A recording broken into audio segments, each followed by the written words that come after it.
Major funding for these programs is provided by grants from Capital One Bank and Perfect Building Maintenance, Murray Hill Properties, SJP Properties, Cushman & Wakefield, Greenberg Traurig, LLP, New York Community Bank, Bank of America, Kilroy Metal Products, New York's Window Company. Additional funding is provided by Akron Gold Brothers, LLC, Briarwood Organization, C.B. Richard Ellis, City Investment Fund, Essex Capital Partners, Excel Realty Advisors, First American Title Insurance Company of New York, First Service Williams, Gemini Real Estate Advisors, Hal Fettner, Durst Fettner Residential, Helmsley Spear, James D. Kuhn Real Estate Institute at Syracuse University, James Orphanides, Massey Knackle Realty Services, Madison Realty Capital, M&T Bank, Meridian Capital Group, Newmark Knight Frank, Muss Development, Palin Enterprises, Rosenthal & Rosenthal, Signature Bank, Sterling & Sterling, Stephen Napolitano, Stonehenge Partners, Studley, the Moynihan Group.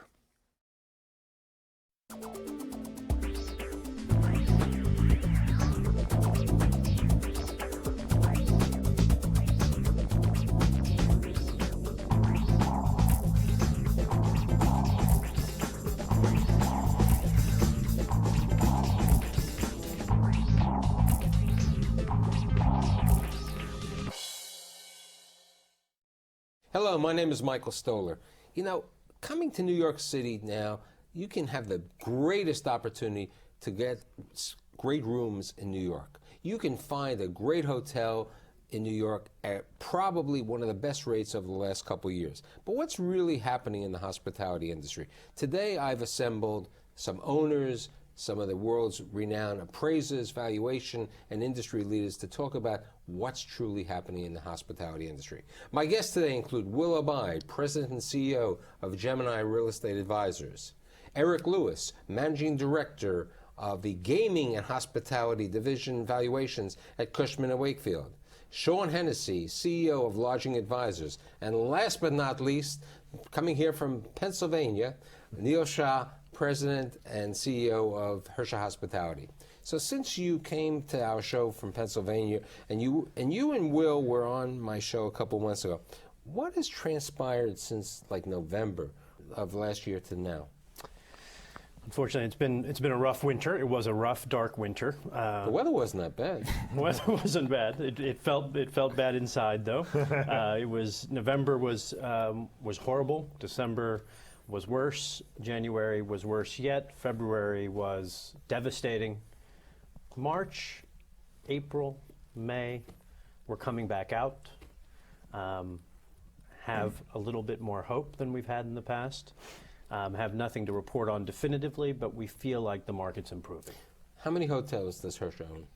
We own about 80 hotels across the northeastern U.S. And what are the types of hotels you have?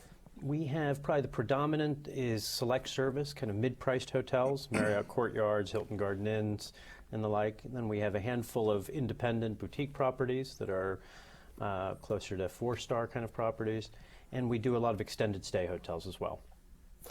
So how much is revenue off, as we would say? On a monthly basis, if you look at April, our revenue was probably off in a city like New York City. In New York City was probably off about 25%. That was April, but you said the month of January and February were devastating. Were worse. So if you were to take from today going back through the year, kind of a year-to-date number, it's probably mid-30s% off and it's primarily coming on the rate side.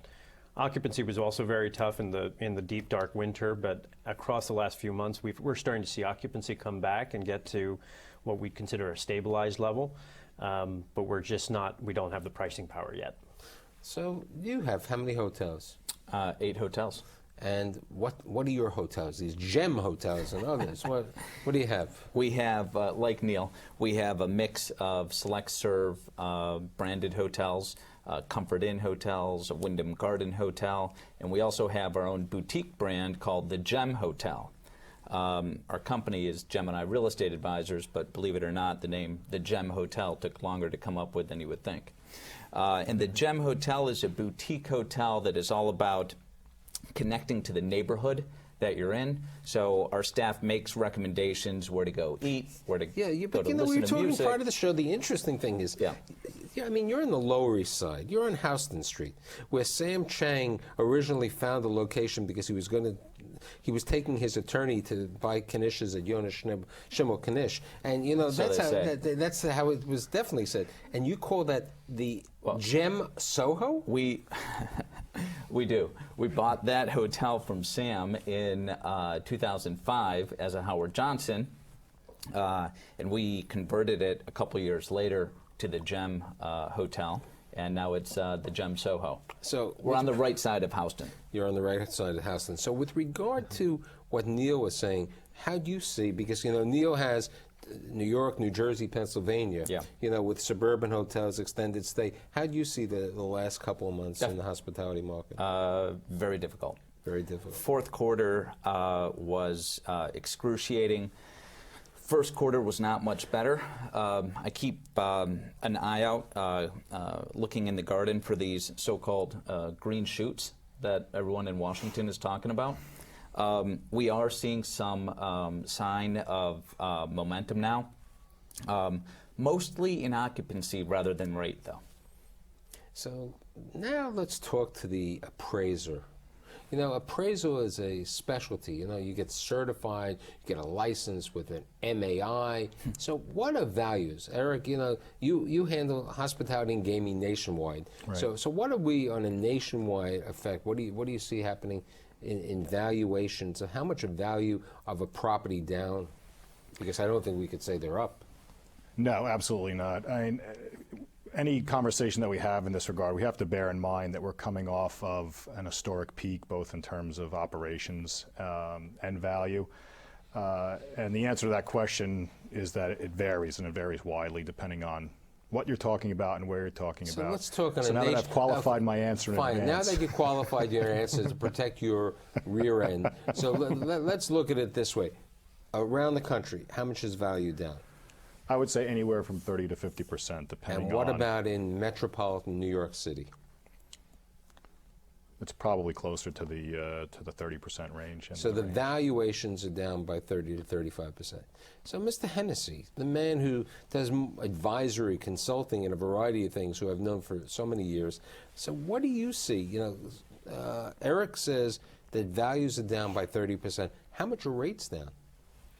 Oh, rates are down, you know, more than that over the, you know, pretty much since the day Lehman fell apart last September. Rates have been deteriorating, and occupancy as well. So, so you know, here's the question for all of you. Anyone wants to try to answer it. What happened? I know everything happened. Lehman goes under September 15th. What happened? I mean, hotel business was doing okay at the beginning of 2008. What happened to the crisis? What caused this? well, you know, to my mind, it was widespread problems both on the economic side, but also people's confidence, their uncertainty level was very, very high. So on the corporate side, you saw an immediate pullback in corporate transient travel, an immediate cutback in group travel. And on the leisure side, people did not feel as wealthy. Their homes weren't as worth as much as they used to be. So you saw a tremendous pullback on the leisure side of the business. So basically, all of the primary customer segments of the hotel industry disappeared kind of at the same time. And my sense is that it's not the sort of thing that will continue forever, but it was the sort of impact that created a downturn like we hadn't seen since 2001. It was fierce. It happened at once, and I think the other side of that, how we kind of pull out of it, from our perspective at least, because we are seeing some positive momentum, is that you got to see positive GDP growth. You got to see consumers and businesses spending money again. And I think even once we see positive GDP growth, which from everything I'm reading suggests earliest would be fourth quarter of this year or early 2010, Once that happens, once oil prices stabilize, which seems to be somewhere between 65 and 70 bucks a barrel, then thirdly, once the government gets their act together and solidifies the playbook, whether it's TARP or TALF or PPIP, but we need rules of the game so that everyone in business, financial institutions, lenders, private equity guys know how to transact. If those three things happen, I think we're going to see a pickup in business again.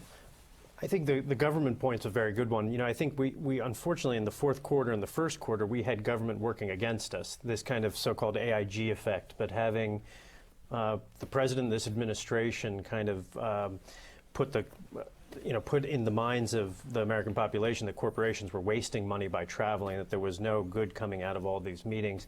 I think that had a very significant impact, particularly on the higher end part of our business, but that trickles down. So I think the rhetoric slowing down on this kind of against business people traveling is going to help. Once government spending picks up, I think that it's going to lead to some growth.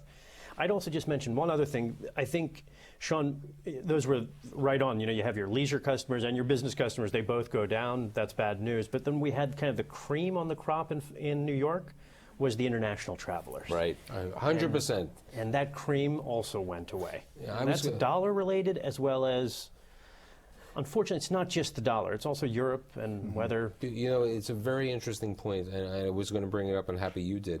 A couple of months ago, I did a show on the restaurant trade, and I had done a show the prior year on restaurants. And the prior year, when I was asking these people, I said, "So who are your customers?" And they said, "They're the foreigners. They're the Europeans."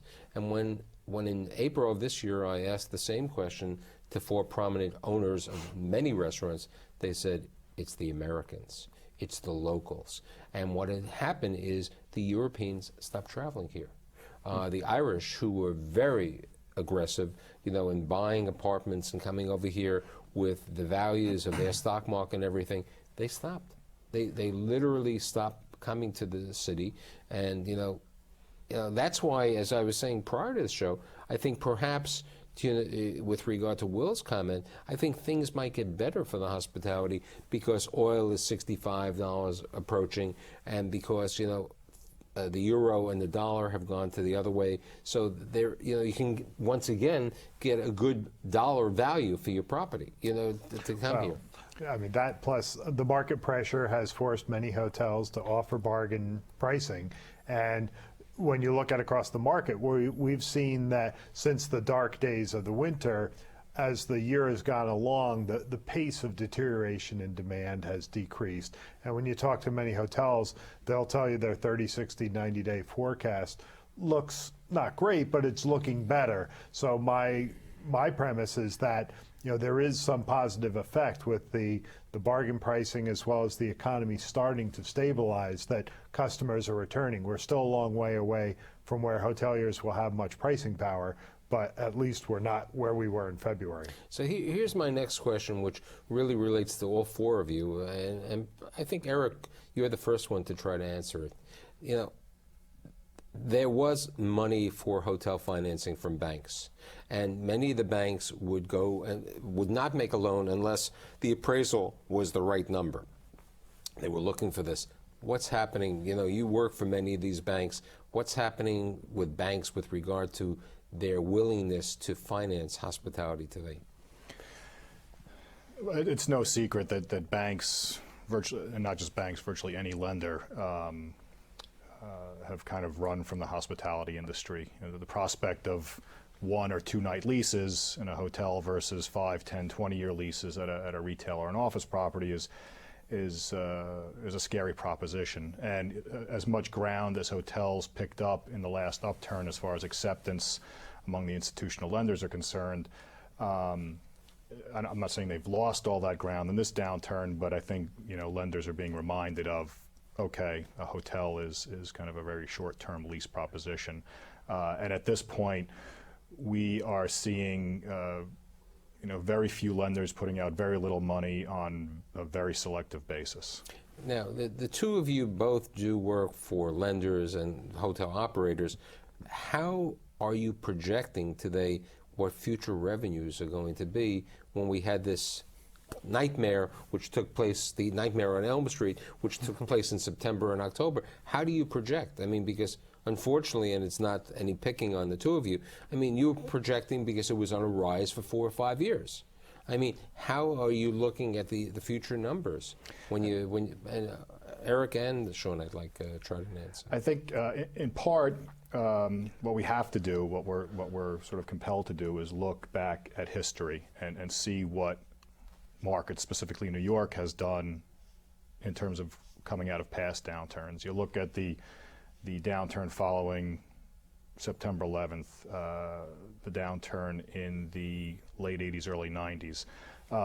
By and large, it took the New York market about anywhere from 3.5 to 4.5 years to come back to those peak levels prior to the downturn.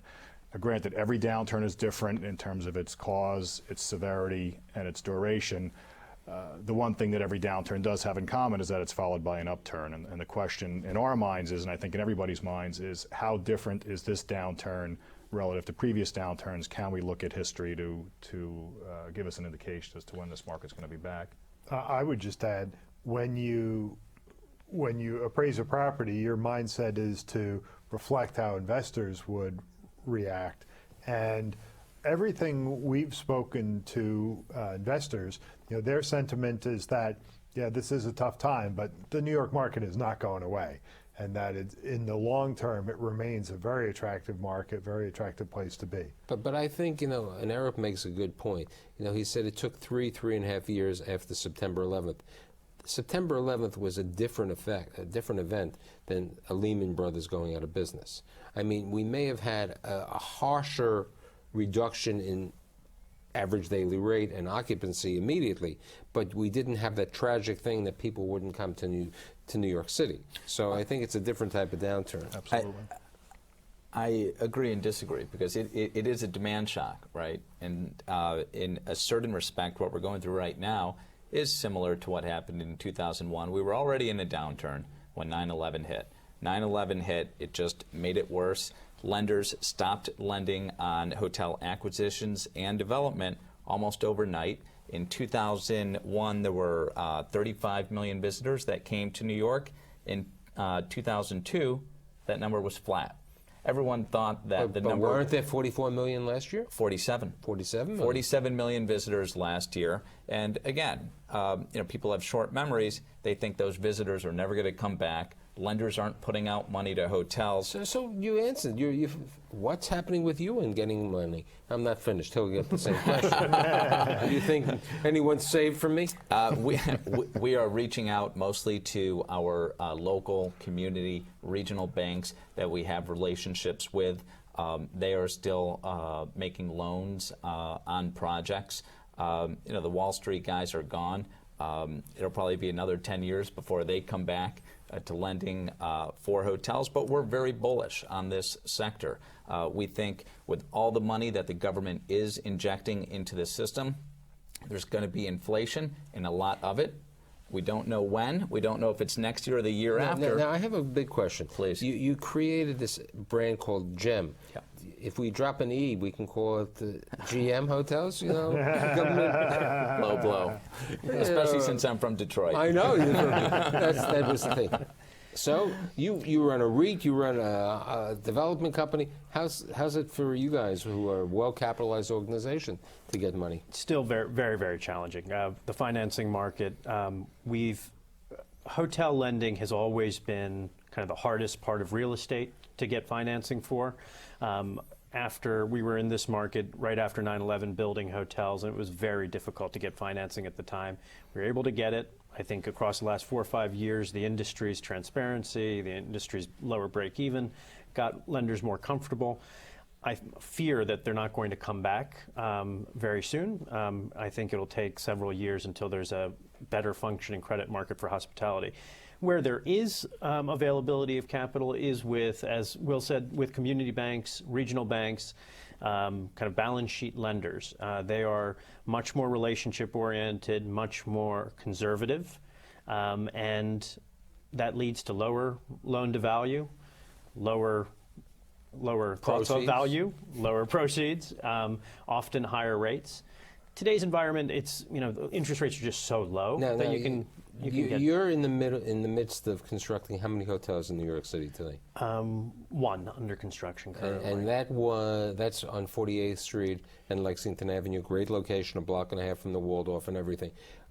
When you were projecting the numbers last year, what were you projecting your average daily room rate to be? Before we started construction, probably around the $400 mark. And today, what do you think? I think if we were to open today, it would probably be closer to 250? 300, 275, 300. I think by the time we open, though, we'll be back to where we were expecting. We're probably about a year and a half away from opening. I think even when you look at Manhattan, you got to look at submarkets within Manhattan, and there's no better submarket No, in the I United think States that's than Midtown that's East. a great location. Now, how many hotels are you building, We have one under construction. and where is that? That's in Greenwich Village, 13th Street between 5th and 6th Avenue. Another great location. Great location. Good need for hotel. Sean and Eric, we've had shows a number of times. You remember one time I asked you about how many hotels are needed in Harlem, and we all remember there was going to be the Marriott, which I knew never was going to happen. The one on Park and 125th Street. Then there was the developer from New Jersey who was going to build on Park Avenue and 5th Avenue and 125th Street. Nothing's happening there either. Maybe become a Bed Bath & Beyond. And the third one is the Aloft Hotel, which is on 124th Street or near 7th Avenue. What do you see happening in places like Harlem? Well, I think places like Harlem, as well as the boroughs, there's been a tremendous pullback in interest in developing hotels there. And the reality is, when the market is weak, customers can afford to stay in Manhattan, and that's their strong preference. But that's Harlem. That's Manhattan. It's northern. Well, it is Harlem. It is Manhattan, but it's, I think in the perceptions of travelers' minds, it's almost a different submarket. With regard to that, what happened? I mean, there were about 15 hotels planned for Brooklyn, downtown Brooklyn, and I mean, I still remember going to Long Island City recently. It looks like they opened up a Holiday Inn right not too far from Costco, and some other hotels.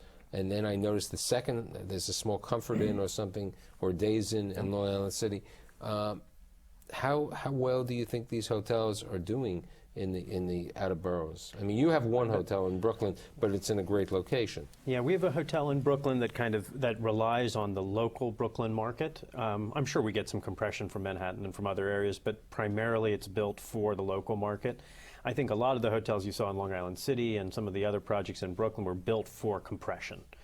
When Manhattan is not compressing, it's going to be tough for them, I think. Compression or development on the come. Right. That's right. Yeah, Whereas no, that's true. your site in Brooklyn, the demand drivers were already there. That's right. No, that's true. Yeah, I think the Atlantic Yards project, I think that probably fueled a little bit of ambition among some of the developers in Brooklyn. In Long Island City, I think the expectation for more of the studio space continuing to expand and more tenants coming to Long Island City, that probably led people to have broader ambitions for it. But I think in a market like this, those are hard sells. There's a beautiful stadium in the Bronx. I mean, do you think there'll be another hotel built near the stadium? I don't see it. I wouldn't bet on it. Right. Eric? Well, Not there's anytime not soon. the depth of a demand base there. There's, in New York, one of the most attractive things is to be near a lot of corporate customers, a lot of big office buildings and so forth. And, you just don't have that depth of demand base in the Bronx. But now you bring up another interesting thing. There's a lot of talk about lower Manhattan. A lot of negative talk, even though the office occupancy is not bad. The residential market has turned the other way. How's the hospitality industry? Do you have anything in lower Manhattan? We have do a not. property down in the Seaport. We have a Hampton Inn property there. It was very tough the last 6 months, but the last couple of months it's actually really picked up quite a bit, to the point that it's probably outpacing our Midtown kind of properties right now. It's a small hotel. That's one of the advantages of the property. It doesn't have that many rooms, so you're able to yield manage it a little bit better. But it's starting to pick up, and I think there's a lot of work going on at the Fed. The Federal Reserve is a pretty important place to be today, and downtown continues to lead to corporate demand generators. Leisure is also continues to be very strong. Everyone, I think, the World Trade Center site is the #1 tourist destination in Manhattan. There's no question, and I heard that many of the hotelers are busier on the weekends than they are during the week. That's right. Because of all the tourists and everything else. Do you see, what about the discussion, there were plans for 5- and 6-star hotels. Now, we know that the Shangri-La has been scrapped on Lexington Avenue. Orient Express. Orient Express has been scrapped off Fifth Avenue. I think in any downturn, the luxury and ultra-luxury hotels get very difficult. I think you see the Target or Walmart effect of people trading down into the select service hotels. That's one of the reasons That's why I have the two of you guys, you know, for this. I mean, I didn't bring anybody from the Plaza, the Pierre, or the Mark. I mean, you know, those, you know, that's the situation. But that brings a question. You have the Pierre after how much, a $40 million renovation? 70. Yeah, I think it's, yeah. $70 million renovation. You have the Mark with a major renovation. How are these hotels going to pay their debt service? I mean, That's the $64,000. that's a big question. I mean, you also have some new product going up in the city as well. You have the Satai going up just across the street from you guys here, the Intercon going up on 8th Avenue. I mean, had those projects been kind of conceived currently, they probably wouldn't be in the ground. But you bring up a very interesting thing. You have the Satai going up on 36th Street, and then you have the new Hyatt Andiaz on Fifth Avenue. How much business can be absorbed? But with little or no time, I just have to say, I have to spend more time next season on the hospitality industry. I'd like to thank my good friends Will Abide, Eric Lewis, Sean Hennessy, and Neil Shah. Next week, we have an interesting show. We're bringing senior managing partners of accounting firms together, and they're going to talk about their view of the economy. See you next week.